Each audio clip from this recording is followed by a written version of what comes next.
Hello, welcome to Home Learning Network's Lord of the Moodle Rings. We're excited to have Dr. David Timothy O'Leary Fleming with us to talk about his exciting new product, Moodle Rings. Welcome, Dr. O'Leary Fleming.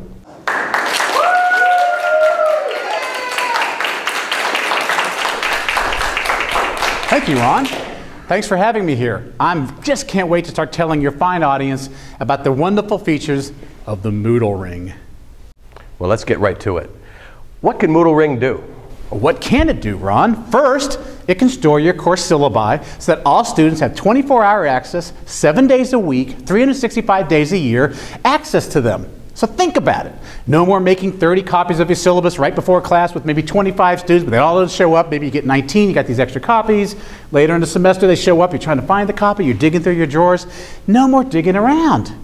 All you have to do is have them in one place so that they don't have to replace them when they're lost. It's all there. My precious. Amazing.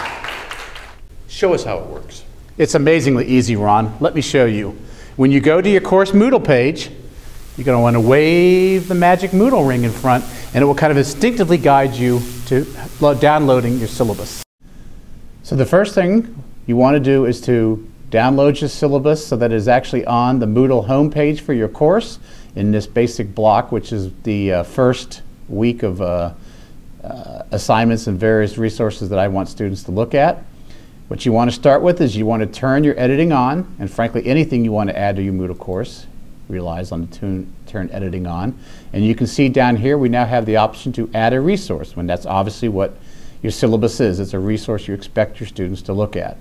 You click on that drop down menu and you've got link to file or website, and that's what we have. It's going to be like attaching any file to an email. So we're going to link to a file or a website, and we're going to want to type in a name, which in this case, I've already got it there, so I'm just going to put in syllabus and perhaps some very simple descriptor, course schedule.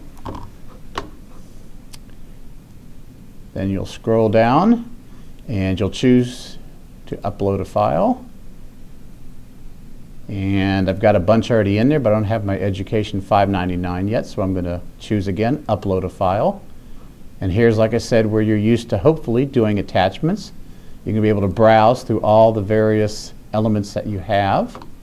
And I'm going to go back to a thumb drive where I have my Moodle things. There's my Education 599 syllabus. I will link on it, and I will upload this file.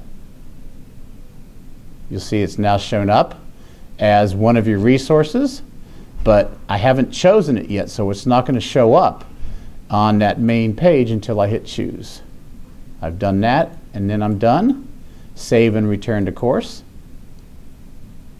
And see, it's now shown up at the bottom of all those resources the students need to look at right away. And if I double click on it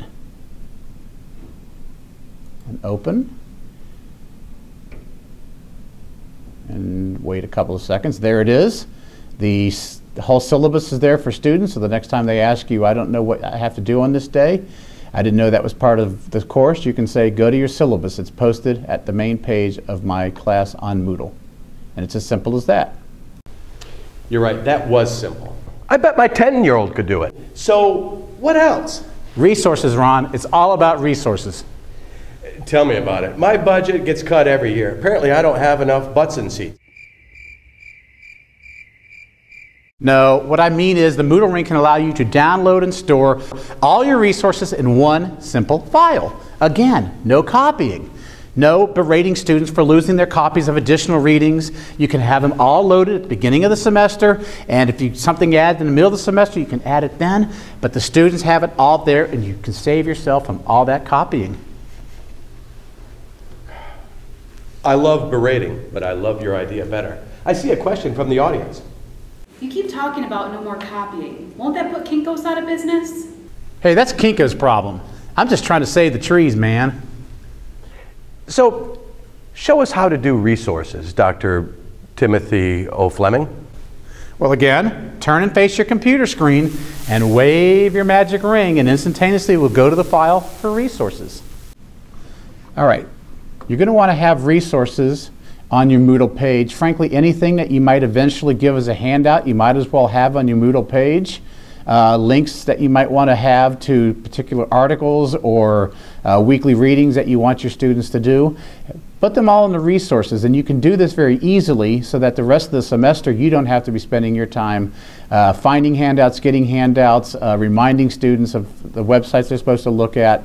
So what we're going to do is, again, we're going to, let's say you have a resource that you want to add. In my case, I'm going to add it to week 2 here, where my course is going to talk about college policy making, and I have a summary of a book I want them to look at. So I'm going to go to Turn Editing On, and I'm going to go to that second week where I have Add a Resource. So don't put on the first week, let's put on that second week. You can put on the first week, but in my case it's the second week that's relevant. And as you did with your syllabi, it's going to be basic link to a file or a website. And again, you're just going to give it a very simple name, which in this case will be Zemsky. That's the name of the author. A brief descriptor, summary of challenges in higher education. Whoops. And again, as you do with any attachment, you're going to choose to upload a file. And we're going to upload it here. We're going to browse through our various documents to find it.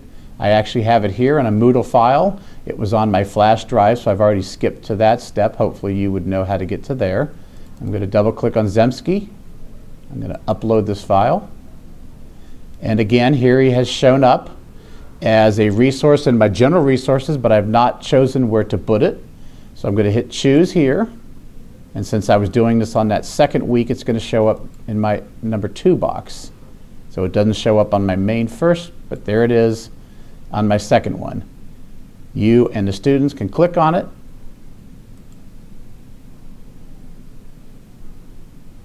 And there's the summary of the book. And if you have certain questions you want them to answer, you can have that related. I don't have that on here, but I could have easily added it. But again, they can't lose it. They never have to ask for another copy.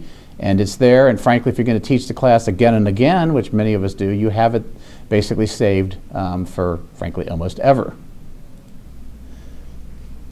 So let's say that you want to ask your students to look at a website, go to a specific link. You can also do that here. Under the Add a Resource. And at this point it might be intuitive in terms of what you're going to do here, but I want to let you know anyway. So again, you're going to link to a website as opposed to a file. So what's happened is you've been brought back to the same spot you were before when you downloaded your Zemsky article, but now you're going to list the name of the website, in this case Chronicle of Higher Education. I've typed it before, so that's why it already populates it. Down here I'm going to put a very simple note, read weekly. And then down here you can see is a place for the HTTP address. And so I'm going to type in chronicle.com. Again, I've done it before, so it's going to populate it for me.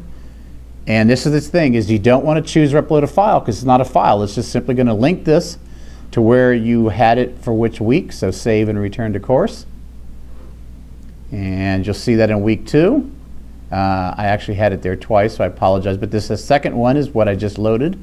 So they can click on it. And it goes to the home page, and then whatever you ask them to do, they can now do. Very simple. So load your resources as soon as you want, beginning of the semester or prior to each week, and the students can have what they need. Absolutely amazing again, Dr. Fleming O'Leary. Isn't it? And I haven't even begun to talk attendance. Well, why don't you? Why don't I what? To talk about attendance. Oh yeah, sorry. I think I had a bad mushroom for lunch. Anyway, the Moodle Ring allows you to keep attendance entirely online. Think about it. No more carrying around those antiquated grade books, trying to squeeze attendance into those tiny little boxes, having to go to another page after you get past week 13. That's gone. All your students' names will be right there. Oh yeah. Don't you just hate that? Most importantly, you will have an electronic record of their attendance. The students can access that at any time so they can see how much of their class time they missed. I just think that's great. Another question from the audience. This all sounds groovy, man, but won't there be a banner day of redundancy when we all have to replicate, man? No, forget about it. We have the best and finest technicians in the world working around the clock to eliminate problems like that. Well, please, if you would, show us how to use this attendance feature, Dr. David O. David. My pleasure. Again, you take the magic Moodle ring and wave it in front of the computer and it will take you to the page. Now, one of the great values of using Moodle is for working with attendance and grades, a place to kind of keep a permanent record, an ongoing record that again can help both students and you. So we're going to talk about attendance next. And you're going to want to do your usual turn editing on. I'm always going to assume this is the first time you've come back to the page to do something. And attendance is going to be an activity as opposed to a resource. And again, you're going to want to do it in the box that's appropriate. In this case, your opening home box, your first week box is where attendance is going to be. So you have to put it in every one, just do it once. So you'll see attendance is one of your options. You'll go to it. It basically already has an attendance label. You can determine a grade. We'll just keep it as 100 as basic. At this point, it's just save and return to course. Now, all you've done so far here is just to basically establish it there. And if you've noticed, it's also shown up here in activities where it wasn't before. But for your purposes, you're going to be able to work right from here. So you're going to click on attendance, and you're going to have nothing there yet, which is fine. You're going to add your sessions, and it's not going to be that difficult. You're going to go to the Add tab, and it's basically going to ask, do you want multiple sessions? And if it's any course that meets more than once, yes. You're going to click on that. The session date, I'm just going to use today as the start date, which is Tuesday, October 4th. This allows you to choose the time and the duration of the course. Not that crucial for what we want to do. But down here, what's the last day of classes? So we're going to go 7 Tuesdays from now, which is going to be November 15th, I believe. So it gives me the option of choosing that date and, of course, that month. And we meet on Tuesdays, so we're going to record that. Frequency, keep it 1 a week, or if it, basically for the purpose of this demonstration, it's going to meet once a week. And we're going to click Add Session, and we're going to hit Continue. I apologize. We're going to go back to, we're going to click Sessions. And as you see there, your 7 sessions have shown up. October 4th, October 11th, October 18th, and so forth. Again, the time, the duration is not crucial. You can put that in there if you want, but really we're just asking you to basically record. So it's the first week. You've had your first class session, and you want to record who was there. Under Actions, you're going to go to the green little icon. It says Take Attendance. You're going to click on it, and your students are going to show up, and you're going to be able to do the plea, the present, late, excused, or absent. So Mr. Cummings was present, Mr. McFly was late, Mr. Spicoli was late, and you can add a comment if you want. He brought a pizza. We'll see how many people know my popular culture reference. Rosalie Hotsy Totsy was absent, and Rip Van Winkle was late because he overslept. And so we'll record that just in case, you know, you may want to see some trends from the remarks. I'm going to click on OK, and the action has been successfully taken. Continue. So it's week 2, week 3, week 4, week 5. We can do that. But at this point, that's all we've got for week 1. So we'll go back to my home page. So if you go to Report, there you're going to see all your students with exactly what they got for that day and the beginning of their grades for the points, 2 points clearly for being there, 1 for absent, I'm sorry, for late. But you now have that recorded, and if you do all sessions, that'll show for all 7 weeks. So that is basically how you'll use your attendance function. And again, you'll just always do it by clicking on it here in this first week. This is fantastic. Dr. O'Leary Fleming, so how much is this gadget? Wait, there's more. Do go on. Finally, we can record all our grades via Moodle. Turn and face your computer screen and wave your magic ring. That leaves us with grades. We want you to use the Moodle to basically record grades. You can simply use it to basically just record electronically everybody's grades for your course, or you can use it to actually tabulate your grades. I'm going to show you how to use it to tabulate your grades in the most minimal sense, the most basic sense, so that hopefully enough people want to use it that way. But if nothing else, just record the grades so students can go in and can see what their grades have been. So what I did, as I was talking, I obviously went to under administration. There's a link to grades. So this is the one time you're not going to add a resource or add an activity, but you're going to click on grades, and you're going to see your students there with the attendance, which we showed you earlier, already starting to be calculated. And you're going to go up to choose an action, which is up here underneath the Moodle heading. And you're going to want to go to categories and items. For the purpose of this minimal use, you can click on simple view. And basically you're going to get a very simple box like this with your course number or name, and just the attendance and the course total already in there. Now with the grade book, there's a couple of steps that will seem rather laborious, but they're really not, because they're very simple and they really make a lot of sense. First off, all of us have categories for our course. Students don't just get grades randomly. They get grades for tests. They get grades for quizzes. They get grades for papers. And we typically rather weight those differently. So first, just put in your categories. So your first category, well, you have tests, so we'll type that in, tests. Under aggregation, for the purpose of this demonstration, we're going to use simple weighted mean of grades, which is how most of us use grades, just simply that's worth 40%, something else that's worth 20%. And then that's all you're going to have to do on this screen. The rest of that information, don't even worry about. You're going to click Save Changes, and you're now going to have a category for tests. Now let's go to your second category. Many of us also have students do quizzes, so I'm going to do the same thing with a category there. And same thing, I'm going to choose a simple weighted mean of grades. Go down, Save Changes, and you now see that that's added as a second category. And then just to be complete, and as an English teacher, I hope all of us assign some papers. So we'll put that in there. Again, simple weighted mean of grades, and Save Changes. So now I have my three categories. Now we want to add individual items within those categories, which is the grade item. So you go back, let's say you basically have two tests. You have your midterm. I'm going to put that in there. In this case, you don't have to change anything. The maximum grade is 100. That's what most of us will use. If you do something different, you can obviously change that.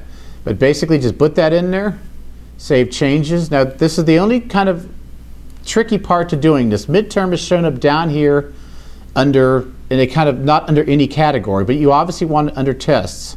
See this icon right here that basically looks like two arrows, one going down, one going up? That's literally the move, as you can see when you hover over it.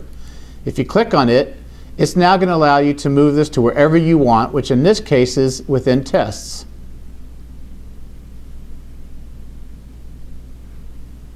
Just taking a second. There we go. And see, it's now shown up under tests. So we can now add the final, because in my class I'm just going to have two tests. I prefer much more than working with papers. Again, if I want to change the grade, I don't want to. 100 points is what I'll use. Save Changes. And again, just that one extra step that may not seem intuitive. Hover over that move and click it under tests. This time it went much more quickly, which is nice. Now, before you finish this up, let's say, how much are your tests worth? This is where you're going to want to, you can see weight. This is where you want to determine. So if you've decided that what tests are worth 30% of a student's final grade, you're going to put in 30 there. And you're going to want to save that. Whoops, excuse me. You want to save that change. So now you got the 30 there. Okay, so now we're going to go to the quizzes. We're going to add our quizzes. Just for the interest of time, I'm only going to have 2 quizzes when I might typically have many more. And it's going to be the same thing. I've typed in quiz 1. I'm going to keep 100 points as the basic scale. Save Changes. Again, we're going to have to move it so that it's under the category of quiz.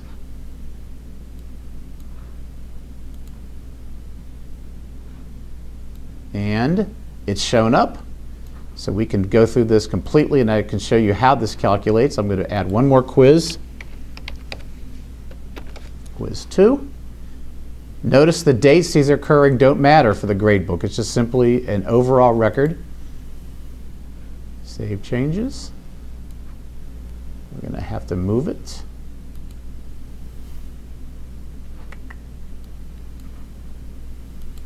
Make sure it's under quizzes and not quiz 1. I mean, because that's going to kind of change the weight of it.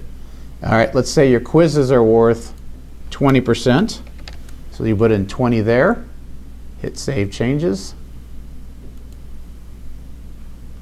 And that's now permanently recorded as 20%. And finally, we're going to do papers. So give me a second to, again, have us put in, for the purposes of a shorter discussion here, demonstration, just 2 papers. We're going to do paper 1. Save changes. I'm going to move it.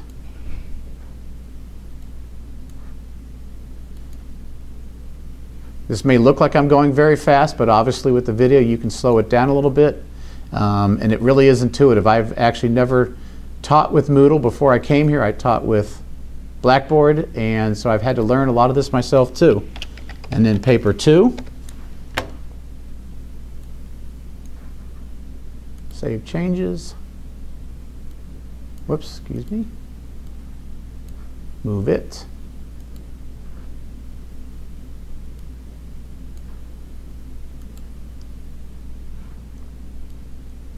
Great, they're now both in there. And so finally we're going to have papers worth 40%. I forget what I have for attendance. I'm just going to put 40 in there. Whoops, apologize. And I may have to go back and change one of these, but for now, so now they're all in. All the various assignments that the students are going to be graded on are there and recorded. The percentages are there. So at this point, since I've saved all those changes, I'm going to go back to my main category of grades. Now you'll see each student listed with each of the various assignments running across: final, midterm, quiz 2, quiz 1, paper 2, paper 1. What you can now do is, when you're ready to start entering grades, you go back to Choose an Action up here in the left corner. You're going to use the grader report, which makes sense.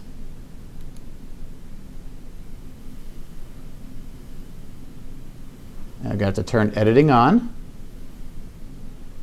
And now you've got a chance to enter each of those grades. So let's just see how this worked. Mr. Cummings on his final got an 88. On his midterm he got a 79. For quiz, don't even do a category total because it's going to calculate it for you. On quiz 2 he got a 90. And on quiz 1 he got a 77. I have to slide over for the 2 papers. Paper 2 we got a 95%. Whoops, I'm sorry. Well, we'll just stick with 85. And on paper 1 he got a 92%. And we're going to update. And look, all the totals have been put in. His category, his total grade for the test is an 83.5. Ironically, that's the same thing you end up with the quizzes. And a little higher for his papers, which means his final grade will be a pretty solid B, 85.72. So Mr. Cummings can follow along with each grade. He can see exactly where he stands as you put that information in. The kind of cool thing here that you can also do is you can see down at the bottom, it's going to show you the averages for each assignment. And that's sometimes valuable when you try to think about, did I make an assignment that was too difficult? Did I make an assignment that was too easy? So Mr. McFly maybe got a 77 on the final. Mr. Spicoli got a 22 on his final. Miss Hotsy Totsy got a 69. And Rip Van Winkle got a 78. And when you update, You can now see that your class got an average of a 67 on the final. Was it too hard? Probably not, given the fact that Mr. Spicoli and Ms. Totsi really brought the grades down. But again, it's valuable information, especially when you have more than 5 students. So that's how you use the grade book. Again, this is with simple weighted values. There's much more complicated ways you can do it. Explore as you want. Talk to various people around southwestern Michigan who have done it. But all we want you to do is basically use this as a recording device so that students can follow along with their grades and you don't have to turn in your grades at the end of the semester. This eliminates our checkout process. Provide students with immediate information about their grades and even, wait, not have to check out.